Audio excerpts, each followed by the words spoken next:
નમસ્કાર દર્શક મિત્રો, ધ લોકસત્તા શોમાં આપનું સ્વાગત છે। દેશની બે અત્યંત મહત્વની લોકસભા બેઠક વાયનાડ અને નાંદેડ પર યોજાયેલી પેટા ચૂંટણીના આજે પરિણામ જાહેર થયા છે, જેમાં કેરળની વાયનાડ બેઠક ખૂબ જ મહત્વની છે।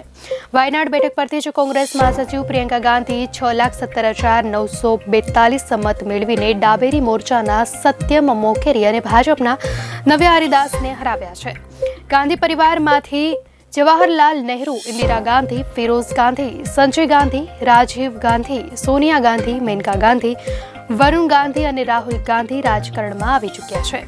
હવે પ્રિયંકા ગાંધી પોતાના રાજકારણની શરૂઆત દેશના દક્ષિણ ભાગથી કરશે। નોંધનીય છે કે આ જ બેઠક પરથી તેમના ભાઈ રાહુલ ગાંધી 2024ની લોકસભા ચૂંટણીમાં 3,64,422 મતોથી વિજયી થયા હતા, જ્યારે પ્રિયંકા ગાંધીએ 4,08,036 મતોથી લીડ મેળવી છે।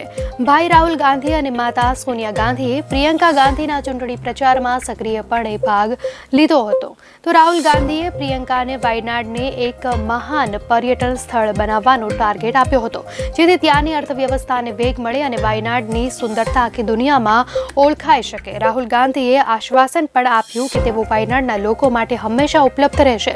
કોંગ્રેસ નેતા પ્રિયંકા ગાંધી વાડ્રાની આ પ્રથમ ચૂંટણી છે।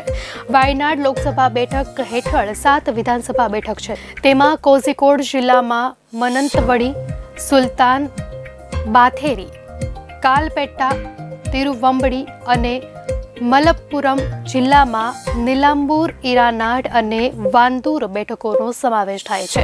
તો રાહુલ ગાંધીના રાજીનામા બાદ આ બેઠક ખાલી પડી હતી। એપ્રિલ-મેમાં યોજાયેલી લોકસભા ચૂંટણીમાં રાયબરેલી બેઠક જીત્યા બાદ રાહુલ ગાંધીએ વાયનાડ બેઠક છોડી દીધી હતી, જેના કારણે આ ખાલી પડેલી બેઠક પર પેટા ચૂંટણી યોજાઈ હતી। વાયનાડમાં પ્રિયંકા સહિત 16 ઉમેદવારો ચૂંટણી લડ્યા છે। કોંગ્રેસના મહાસચિવ પ્રિયંકા ગાંધી વાડ્રા વાયનાડ બેઠક પરથી યુનાઇટેડ ડેમોક્રેટિક ફ્રન્ટના ઉમેદવાર છે, જ્યારે તેની સામે માર્ક્સવાદી કમ્યુનિસ્ટ પાર્ટીની આગેવાની હેઠળના ડાબેરી લોકશાહી મોરચાના ઉમેદવાર સત્યન મોકેરી અને ભારતીય જનતા પાર્ટીની આગેવાની હેઠળના રાષ્ટ્રીય લોકશાહી ગઠબંધનના ઉમેદવાર નવ્યા હરિદાસ છે। ભાજપે પ્રિયંકાની સામે નવ્યા હરિદાસને ટિકિટ આપેલી।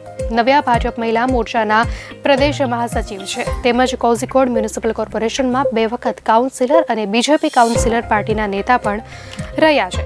ત્યારે તેમણે 2021ની વિધાનસભા ચૂંટણીમાં કોઝિકોડ દક્ષિણ બેઠક પરથી પણ ચૂંટણી લડી હતી, જોકે તેઓ ત્યાં હારી ગયા હતા। આ વખતે વાયનાડમાં લગભગ 65% મતદાન થયું છે। તો એપ્રિલમાં જ્યારે રાહુલ ગાંધી અહીંથી ચૂંટણી લડી રહ્યા હતા, ત્યારે 74% મતદાન થયું હતું। તે જ સમયે 2019 લોકસભા ચૂંટણીમાં અહીં 80%થી વધુ મતદાન થયું હતું। દર્શક મિત્રો, અંગે આપની શું પ્રતિક્રિયા છે, ચોક્કસથી જણાવશો।